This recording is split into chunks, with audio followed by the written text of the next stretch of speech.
আল্লামা Syed Mahmud Alusi বাগদাদি রহমতুল্লাহ আলাইহি তিনি লিখেছেন, পৃথিবীতে যখন মানুষের গুনাহ বেড়ে যায়, মানুষ যখন প্রকাশ্যে নাফরমানি শুরু করে, একটা হলো গুনাহ গোপনে চলে, আল্লাহ গোপনের গুনাহ গোপনে মাফ করেন। কিন্তু গুনাহ যখন হতে হতে প্রকাশ্যে হওয়া শুরু হয়, এবং গুনাহ যখন সামাজিকভাবে শুরু হয়, এবং গুনাহ যখন রাষ্ট্রীয় আয়োজনে শুরু হয়, গুনাহ যখন সারা দুনিয়াতে প্রকাশ্য রূপ লাভ করে, তখন আল্লাহ শুধু পরকালে জাহান্নামে শাস্তি দেন না, বরং দুনিয়াতে 13টা শাস্তি দিয়া তারপরে পরকালে নিয়ে জাহান্নামে শায়েস্তা করেন। কয়টা শাস্তি দুনিয়াতে? গুনাহ যদি গোপনে চলে, গোপনের গুনাহ তওবা করলে আল্লাহ গোপনে মাফ করে দিবেন। কিন্তু গুনাহ যখন প্রকাশ্যে চলে, তখন আল্লাহ শুধু পরকালে শাস্তি দেন না, বরং আল্লাহ রব্বুল আলামিন গুনাহের শাস্তি দুনিয়াতে 13টা দিবেন। 13টা। বলেন, বর্তমানে গুনাহ কি গোপনে চলে না প্রকাশ্যে চলে? চলে তো। আমাদের দেশে এরকম অসংখ্য অগণিত মুসলমান আছে যারা গুনাহ করে আবার বাহাদুরিও করে, ফেসবুকে প্রচার করে, ইউটিউবে প্রচার করে, গলাবাজি করে, গৌরব করে, অহংকার করে। এরকম মানুষ এদেশে আসেনি।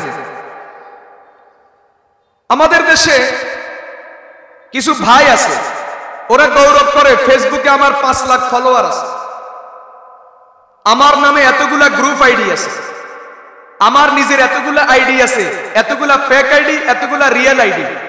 বলেনি? আপনি কি জানেন এটা যে আপনার জন্য কত বড় মুসিবত? কারণ আপনি এই ফেসবুকে যা প্রচার করবেন, যদি সেটা ভালো করেন, তাহলে আপনার 5 লক্ষ ফ্যান ফলোয়ার আপনার ভালোগুলা দেখবে, আপনার ভালো কাজের সাক্ষী হবে।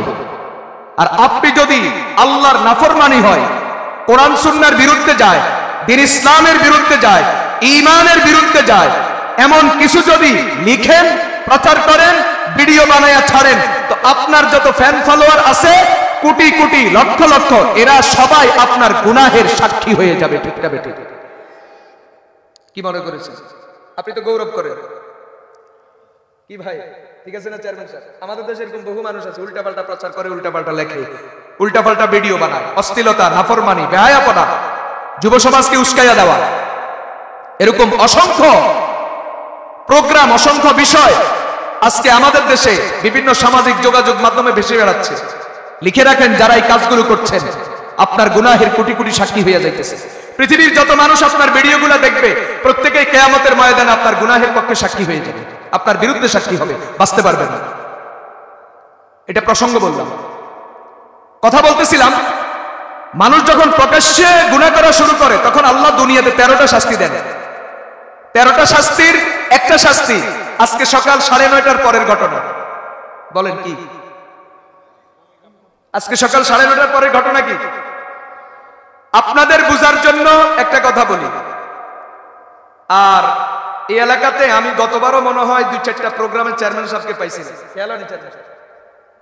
এই জন্য ওনারে পাশে রেখে কথা বলতে সুবিধা, বড় বল, শক্তি। আপনি দেখবেন, এ পর্যন্ত এই বিগত কয়েক বছরে যতগুলা ভূমিকম্প হয়েছে, খেয়াল করেন কথাগুলো, আকল দিয়া বুঝতে চেষ্টা করবেন।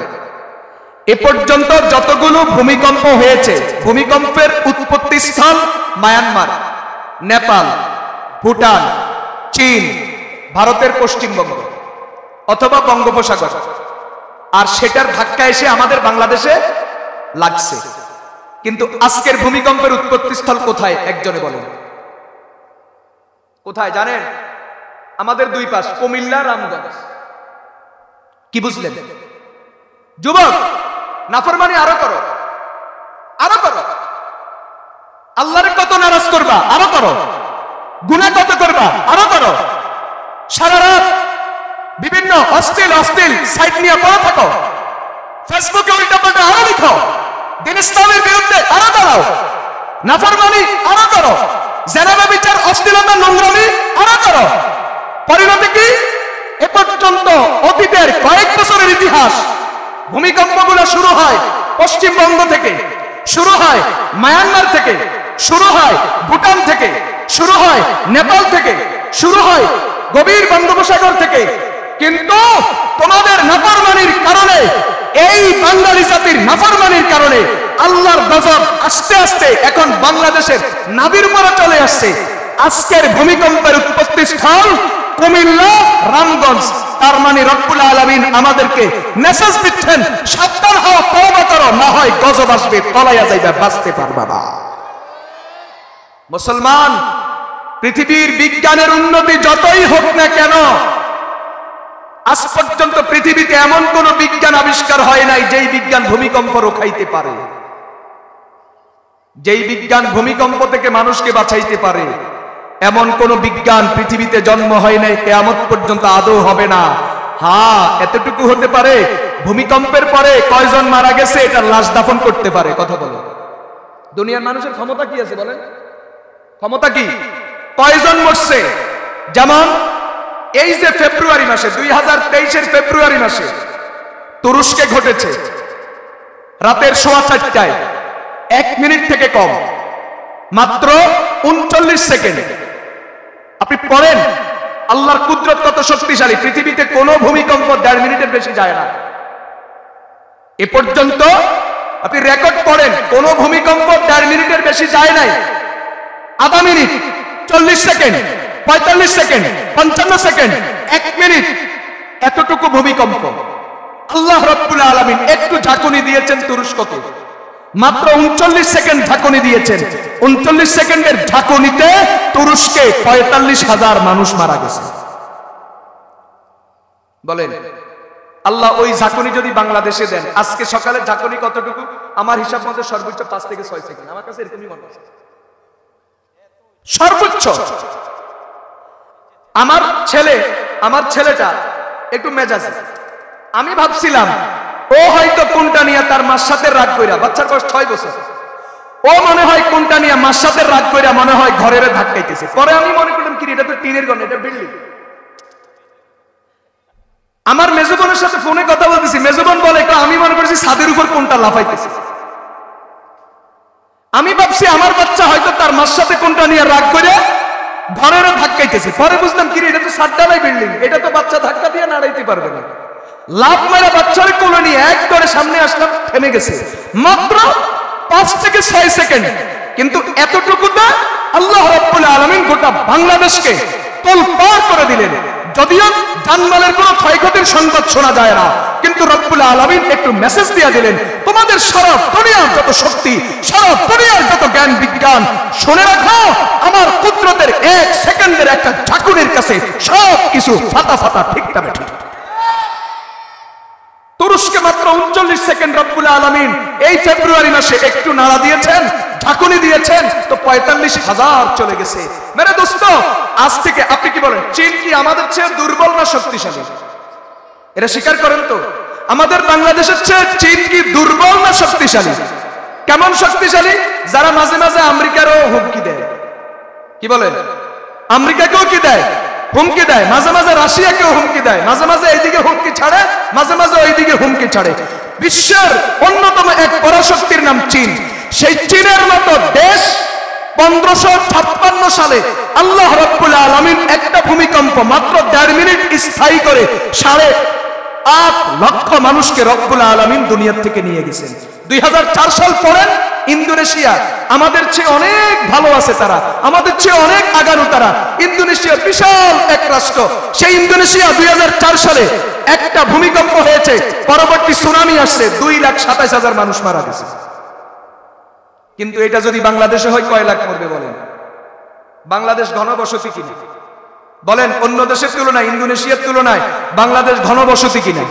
তো বাংলাদেশে যদি রব্বুল আলামিন মাত্র 30টা সেকেন্ড, 1.5 মিনিটও না, 1 মিনিটও না, 55ও না, 45ও না, 39ও না, মাত্র আধা মিনিট যদি রব্বুল আলামিন আজকে যদি গোটা বাংলাদেশটাকে একটু ঝাঁকুনি দিতেন, না জানি কত কোটি কোটি আল্লাহর বান্দা আজকে দুনিয়ার থেকে চলে যেত, কালিমা পড়ার সুযোগ পাইতো না। ঠিকটা বেঠিক? কি মনে করেছেন? কি মনে করেছেন মেরে দোস্ত? একটাই রব্বুল আলামিন আমাকে আর আপনাকে মেসেজ দিয়েছেন, সাবধান হও, না হয় কিন্তু বড়টা আসবে। আজকে সারা দিনে আমি গাড়িতে যখনই বসি আমি শুধু মোবাইলে খবরগুলো শুনি।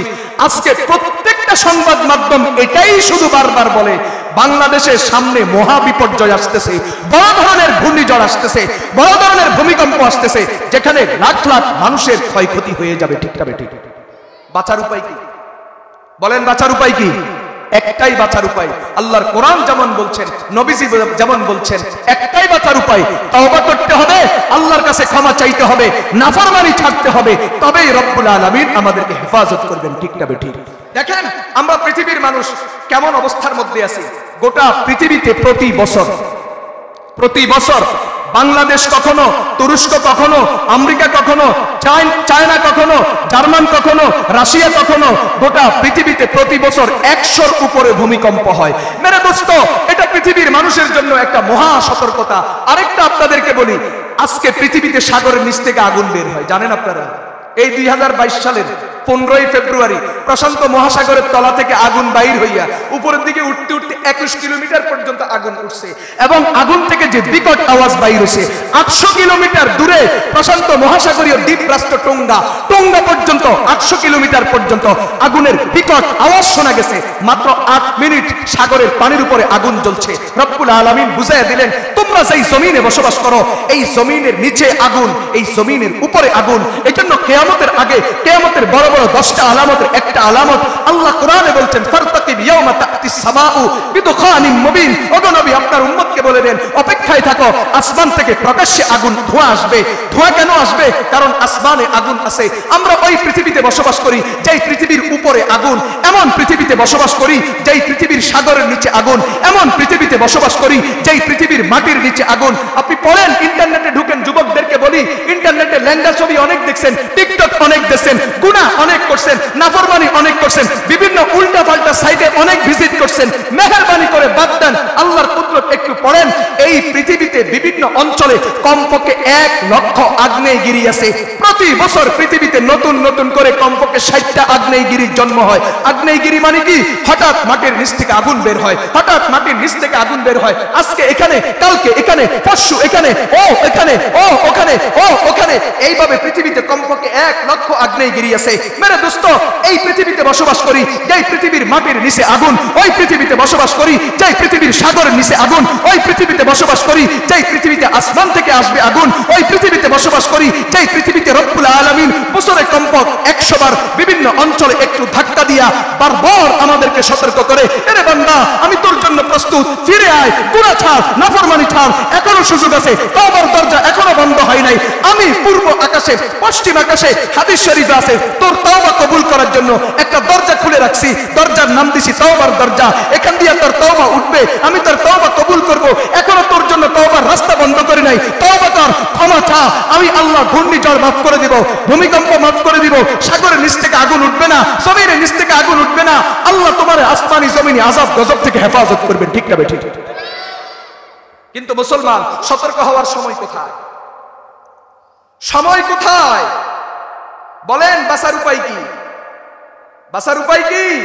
ওই জমিন নিয়ে বাহাদুরি করি, ওই জমিন নিয়ে কামড়া কামড়ি করি, ওই জমিনে ক্ষমতার স্বপ্ন দেখি, যেই জমিনের মাটির নিচে আগুন, যেই জমিনের পানির নিচে আগুন, যেই জমিনের আসমান থেকে আসবে আগুন। এটাই পৃথিবীর বাস্তবতা, এটাই পৃথিবীর বাস্তবতা। চতুর্দিক থেকে আগুন। রব্বুল আলামিন শুধু আমাদেরকে সতর্ক করতেছেন। মেরে দোস্ত, আবু দাউদ শরীফের বর্ণনা, قال النبي صلى الله عليه وسلم لا يركب البحر الا حاج او معتمر او غاز في سبيل الله فان تحت البحر نارا। ও দুনিয়ার মানুষ, খবরদার, হজের প্রয়োজন, উমরার প্রয়োজন, জিহাদের প্রয়োজন, নিতান্ত ঠেকা ছাড়া সাগরে তোমরা সফর করিও না। কেন? বিশ্বনবী বলেন, সাগরের পানির নিচে আগুন আছে। বিজ্ঞান একসময় হাসাহাসি করছে, আরে সাগরের নিচে আগুন থাকবে কোত্থেকে? কিন্তু আজকে প্রমাণ হয়ে গেছে, রব্বুল আলামিন সাগরের নিচ থেকে আগুন বাইর করে আমাদেরকে দেখাইয়া দিয়েছেন। ঠিক না বেঠিক?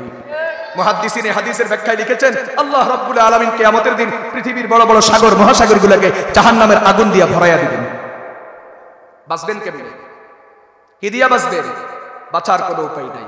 বলেন, বাঁচার কোনো বাঁচার উপায় একটাই, আল্লাহর কাছে ক্ষমা চাইতে হবে, কান্নাকাটি করতে হবে, তো রব্বুল আলামিন আমাদেরকে ক্ষমা করবেন, দুনিয়াতে শান্তি এবং নিরাপত্তা দান করবেন। ঠিক তবে ঠিক মেরে দোস্ত, তাফসীরে কুরতুবীতে লেখা আছে সূরা নূহ, কোরআনে কারীমের 29 পারার একটা সূরা, সূরা নূহের তাফসীরে লেখা আছে হযরতে নূহ আলাইহিস সালাতু ওয়াস সালামের কওম যখন সীমাহীন নাফরমানি শুরু করেছে, তো আল্লাহ তাদেরকে 4টা শাস্তি দিয়েছেন। 1 নাম্বার, 40 বছর পর্যন্ত আল্লাহ তাদের জন্য বৃষ্টি বন্ধ করে দিয়েছেন। মেরে দোস্ত, 1 বছর বৃষ্টি বন্ধ হয়ে গেলে পৃথিবীতে পরবর্তী 7 বছর পর্যন্ত দুর্ভিক্ষ থাকে। সেখানে আল্লাহ নূহ আলাইহিস সালামের কওমকে 40 বছর পর্যন্ত বৃষ্টি বন্ধ রাখলেন। 2 বছর 40 বছর পর্যন্ত সাগরে মাছ উৎপাদন, নদীতে মাছ উৎপাদন বন্ধ করে দিলেন। 3 নাম্বার, 40 বছর পর্যন্ত পৃথিবীতে তাদের ক্ষেত খামারে ফসল উৎপাদন বন্ধ করে দিলেন। 4 নাম্বার, তাদের এলাকার যত নারীরা আর গর্ভবতী হয় না, নারীদের পেটগুলা খালি করে দিলেন, কোনো সন্তান জন্মায় না। রব্বুল আলামিন নূহ আলাইহিস সালামের কওম নাফরমানির কারণে এইভাবে 4টা শাস্তি দিলেন। মেরে দোস্ত, কওম তখন পয়গম্বরের কাছে আসছে, এসে বলে, ওগো আল্লাহর নবী, আল্লাহর কাছে দোয়া করেন, আমাদের কেন এই দুরবস্থা? তখন রব্বুল আলামিন নূহ আলাইহিস সালামের কাছে ওহী নাযিল করলেন, এদের নাফরমানির কারণে আমি নারাজ হইয়া তাদেরকে 4টা শাস্তি দিলাম, অতএব আপনি তাদেরকে বলেন নাফরমানি ছাড়তে, তওবা করতে, তো আমি আল্লাহ আবার তাদের জন্য সবকিছুর ফয়সালা করেই দিব। কোরআন বলছে ফাকুলতু ইস্তাগফিরু রাব্বাকুম ইন্নাহু কানা গাফফারা ইউরসিলিস সামাআ আলাইকুম মিদরারা ওয়া ইউমদিদুকুম বিআমওয়ালিন ওয়া বানিন ওয়া ইয়াজআল লাকুম জান্নাতিন ওয়া ইয়াজআল লাকুম আনহারা মা লাকুম লা তারজুনা লিল্লাহি ওয়াকারা ওয়া ক্বাদ খালাকাকুম আতওয়ারা। কওম যখন নূহ আলাইহিস সালামের কাছে আসলো, আল্লাহ বলেন আপনি তাদেরকে ইস্তিগফার করতে বলেন, ক্ষমা চাইতে বলেন, তওবা করতে বলেন, কারণ পৃথিবীতে যত সমস্যা তৈরি হয় মানুষের গুনার কারণে, আর সমস্যা দূর হয় তওবার কারণে। কথা বলেন, পৃথিবীতে যত মুসিবত আসে সব গুনার কারণে, আর মুসিবত দূর হয় তওবার কারণে। আল্লাহ বলেন, ও নবী আপনি তাদেরকে বলে দেন মুসিবত আসছে তোমাদের গুনাহের কারণে, অতএব তওবা করো, মুসিবত দূর হবে। আল্লাহ বলেন যদি তোমরা তওবা করো, আসমান থেকে তোমাদের জন্য রহমতের বৃষ্টি নাজিল করব, তোমাদের মায়ের গর্ভে সন্তান দিব, তোমাদের নদীর মধ্যে মাছ দিব, তোমাদের ক্ষেতের মধ্যে ফসল দিব। আল্লাহু আকবার। প্রখ্যাত একজন তাবিঈ হযরতে হাসান বসরি রাহমাতুল্লাহি আলাইহি, হযরতে হাসান বসরি রাহমাতুল্লাহি আলাইহি একজন বিখ্যাত তাবিঈ, তাফসীর ইবনে কাসীরে আছে, ওনার কাছে এক লোক এসে বলে, হুজুর বিয়ে করেছি 7 বছর সন্তান হয় না। তো হযরত হাসান বসরি বলেন আল্লাহর কাছে তওবা করো। এরপরে আরেক লোক আসছে, এসে বলে, হুজুর আমি কৃষক মানুষ, খেতে ফসল বুনাইছি, পোকে সব নষ্ট করে দিতেছে।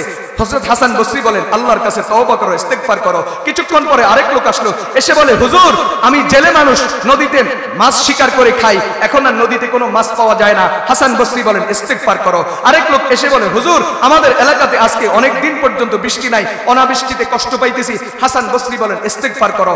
দরবারে এক লোক বলে, হুজুর ব্যাপারটা কি বুঝলাম না, 4টা লোক 4টা সমস্যা নিয়ে আসলো, আপনি সবাইকে একটাই চিকিৎসা বাতাইলেন, ইস্তিগফার করো, এটা তো বুঝলাম না। যেই ডাক্তার জ্বরের রোগীকে নাফা দেয়, যেই ডাক্তার আমশার রোগীরও নাফা দেয়, যেই ডাক্তার ডায়াবেটিসের রোগীরও নাফা দেয়, এই ডাক্তারকে তো মানুষ ডাক্তার বলবে না, পাগল বলবে, কারণ রোগ যদি ভিন্ন হয় ঔষধও ভিন্ন হবে। কিন্তু আপনার কাছে 4টা সমস্যা নিয়ে আসলো, আপনি সবাইকে চিকিৎসা একটাই বাতাইলেন, ইস্তিগফার করো, ব্যাপারটা বুঝলাম না। হযরত হাসান বসরি বলেন, কেন তুমি কি আল্লাহর কালাম শোনো নাই? আল্লাহ বলছেন ফাকুলতু ইস্তাগফিরু রাব্বাকুম ইন্নাহু কানা গাফফারা ইউরসিলিস সামাআ আলাইকুম মিদরারা ওয়া ইউমদিদুকুম বিআমওয়ালিন ওয়া বানিন ওয়া ইয়াজআল লাকুম জান্নাতিন ওয়া ইয়াজআল লাকুম আনহারা। এর প্রশ্নকারী এই কথা তো আমি বলি নাই, আল্লাহর কোরআন বলছে পৃথিবীতে সমস্যা তৈরি হয় গুনার কারণে, সমস্যা দূর হয় তওবার কারণে। এজন্য আমি প্রত্যেককে তওবা করতে বলেছি। মানুষ যখন তওবা করবে আল্লাহর পক্ষ থেকে সাহায্য আসতেই থাকবে, আসতেই থাকবে, আসতেই থাকবে।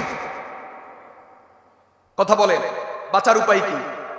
বলেন বাঁচার উপায় কি? একমাত্র একটাই, গুনাহ ছেড়ে দেব, আল্লাহর কাছে ক্ষমা চাইব। তওবা বলে 4টা জিনিসকে। কয়টা জিনিসকে? খেয়াল করে শুনেন, কয়টা জিনিসকে তওবা বলে? 1 নাম্বার, যা করেছি ছেড়ে দেব। 2 নাম্বার, যা করেছি তার জন্য লজ্জিত হব। 3 নাম্বার, ভবিষ্যতে আর করব না, এটার জন্য দৃঢ় প্রতিজ্ঞা করব। এই 3টার পরে 4 নাম্বার, যেটা করেছি এটা যদি মানুষের সাথে সম্পৃক্ত হয়, মানুষের হক হয়, তাহলে তার হক আদায় করে দেব। বুঝতেছেন? গুনাহ যা করছি, গুনাহ যদি কার সাথে হয়? আল্লাহর সাথে হয়, তাহলে তওবা হলো 3টা জিনিসের নাম। আর গুনাহের সম্পর্ক যদি মানুষের সাথে হয়, যেমন আমি চেয়ারম্যান সাহেবকে গালি দিয়েছি, চেয়ারম্যান সাহেবের গায়ে হাত তুলেছি, চেয়ারম্যান সাহেবের পকেটের থেকে জোর করে আমি 10,000 টাকা নিয়ে গেছি, এটা চেয়ারম্যান সাহেবের সাথে সম্পর্ক, এটা বান্দার হকের সাথে সম্পর্ক।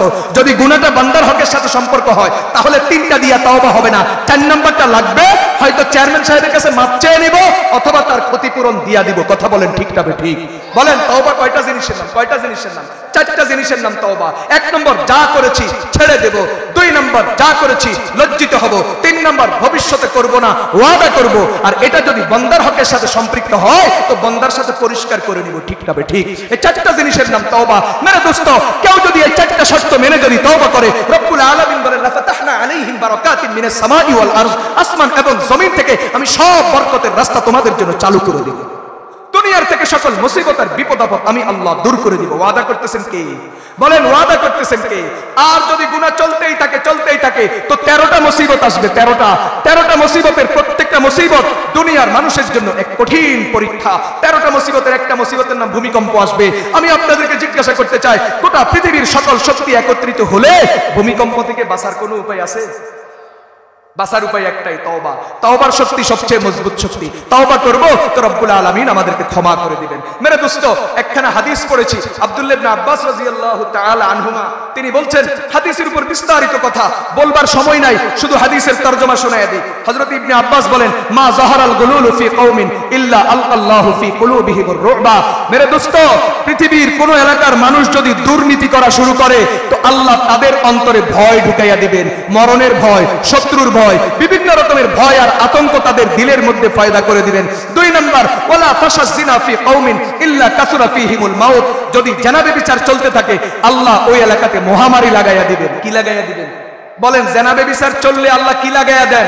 মহামারী লাগাইয়া দেন। আরেক হাদিসে আছে, ইবনে মাজাহ শরীফের বর্ণনা, নবীজি বলেন, জেনার কারণে আল্লাহ এমন রোগ দিবেন যেই রোগের নাম লা তাসমাউ আনতুম ওয়ালা আবাউকুম। তোমরাও শোনো নাই, তোমাদের পূর্বপুরুষরাও অতীতে শুনে নাই। যেমন ইতিপূর্বে আমরা করোনার নাম কখনো শুনি নাই, এখন করোনা এসে গেছে।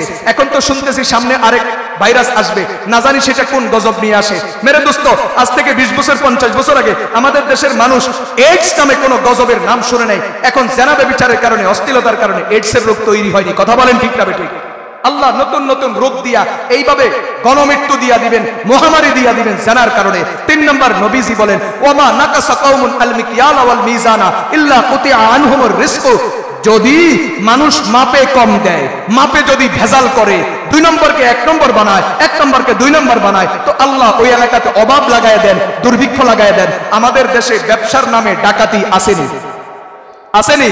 হঠাৎ 1 লাফে 30 টাকার আলু 50 টাকা হয়নি, হঠাৎ 1 লাফে 30 টাকার লবণ 200 টাকা হয়নি, হঠাৎ 1 লাফে 50 টাকার পেঁয়াজ 200 টাকা হয়েছেনি। কথা বলেন, এরা কি ব্যবসায়ী নাকি ডাকাত? এই ডাকাতি যারা করে আর এই ডাকাতদেরকে যারা সহযোগিতা করে, দুনিয়াতে যদিও আমাদের ক্ষমতা নাই এদের কিছু করার, কিন্তু খেয়াল রাখেন, কিয়ামতের ময়দানে বাংলাদেশের 17 কোটি জনগণ আল্লাহর আদালতে এদের বিরুদ্ধে মামলা দিবে, এদের কঠিন বিচার হবে। ঠিক না বেঠিক? এই সমস্ত ব্যবসায়ীদেরকে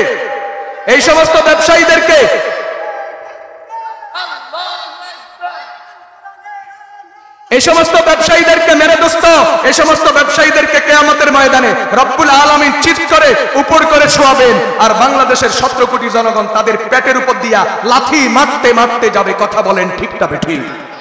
আল্লাহ এদেরকে হেদায়েত করুন। যারা ব্যবসার নামে ডাকাতি করে, এদেশের 17 কোটি জনগণকে জিম্মি করে, আল্লাহ তাদের জুলুম থেকে আমাদেরকে হেফাজত করুন, তাদেরকে হেদায়েত করুন।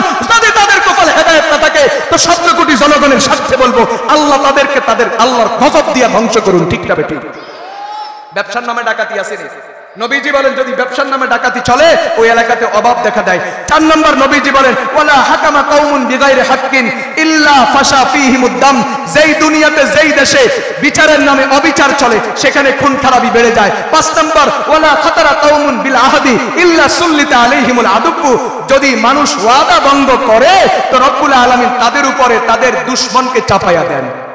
বলেন, এই সমস্যাগুলি আমাদের দেশে আসেনি? এখন কি আমাদের উপর রহমত নাজিল হওয়ার কাজ করতেছি না গজব নাজিল হওয়ার কাজ করতেছি? এজন্য তওবা করা ছাড়া কোনো উপায় আছে?